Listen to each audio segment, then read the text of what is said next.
Go for it.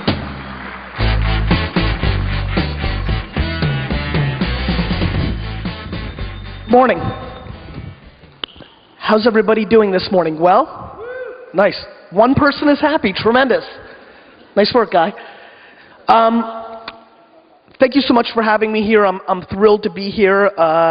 And what I would like to talk to you guys about is the concept of the thank you economy, which is a book I wrote. Just want to make sure this is not being a signal. Which is a book I wrote back in March, and it's pretty much where I live and what I think about when it comes to business. I'm going to assume that the far majority of you guys actually have no idea who I am. As a matter of fact, if you do not know who I am, please raise your hand.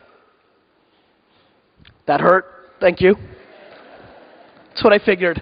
And actually is what makes it exciting for me, because most of you don't have context for me, which is what I'm going to be talking about in my talk. So I will give you a little bit of context about my backstory to give you a feel of how I got here and how I view the business world. I was born in Belarus in the former Soviet Union and immigrated to the US when I was 3 years old. It was very tough living. It was very immigrant lifestyle. I lived with 8 family members in a studio apartment slightly bigger than the table that I'm sitting at. It was very, very difficult. One of the side jobs that my father got was to be a stock boy in a liquor store in New Jersey. So he commuted from Queens to New Jersey every day for an hour and a half for $2 an hour. So as you can imagine, it was a very tough beginning. The streets were far from paved with gold in the US, and it was a struggle. Eventually, my father became the manager of that store, and we moved to New Jersey. That's where my entrepreneurial business career started. I had 8 lemonade stands when I was 5 years old and used to ride my bicycle around town and pick up my cash. When I was 12, I started my first real business. Hey, what's up, everybody up there? Nice. When I was 12, I started my first business, which was a baseball card business, and I was making $2,000 a weekend selling baseball cards in the malls of New Jersey. So that was a great living. I was making lots of money. Things were great. And then when I was 14, my father ruined my life and dragged me into the family business.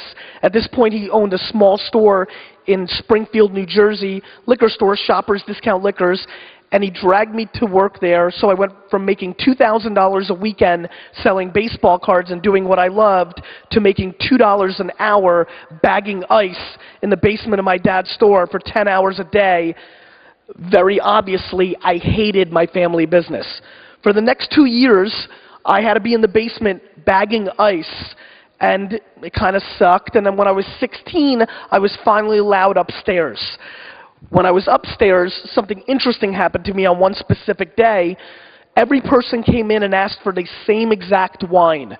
The Wine Spectator, which is America's top wine publication, had named a wine of the year, a Cabernet from Napa Valley. Everybody came in asking for it. We had sold out of it. Finally, I was getting frustrated with so many people coming in, asking for it and leaving. I decided to take a back order. We didn't have a back order system in our store, but I didn't really care because I was going to school on Monday anyway and didn't have to deal with it. So next person comes in, I take a back order, I go, how much wine would you like? A couple bottles? He goes, I'll take 6 cases. I said, oh shit, an alcoholic.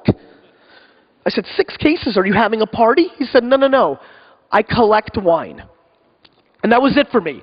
Because I collected sports cards and memorabilia, I finally had an attachment to my family business and saw that people collected wine the way I collected cards.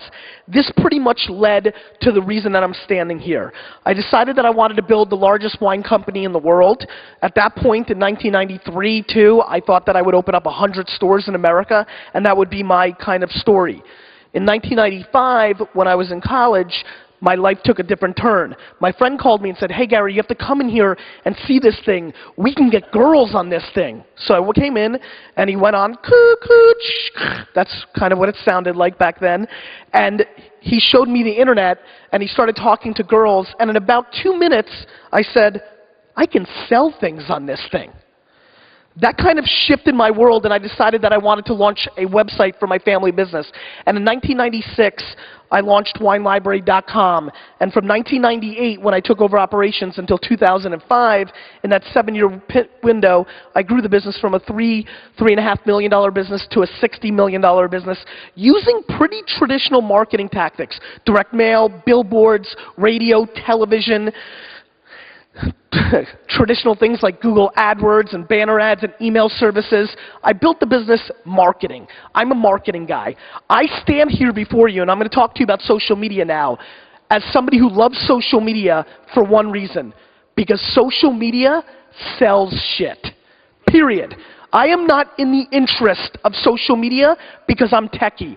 I don't care about gadgets. I don't care about this. I don't care about guys, Amazon Fire, Kindle. I'm not romanced by technology at all. I did not grow up techie. I did not have a computer until I was 20 years old. So when I talk to the companies that I now consult for, after I started WineLibrary.com and grew it to that size in 2005, I noticed the internet was changing. And I noticed YouTube had just come out. And that was interesting to me. And